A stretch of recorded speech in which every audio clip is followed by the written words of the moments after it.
எங்கோ போனது என்னிடம் வந்து சேருமா? ஒரு தெய்வம் பார்க்க வந்து ஒரு தெய்வம் போச்சு என்று நம் வாழ்க்கை எப்போதும் கண்ணாமூச்சியா?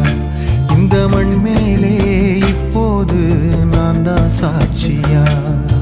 காற்றோடு பட்டம் போல இந்த வாழ்க்கைதான், அடையார் சொல்லக்கூடும் அது போகும் போக்கதான்.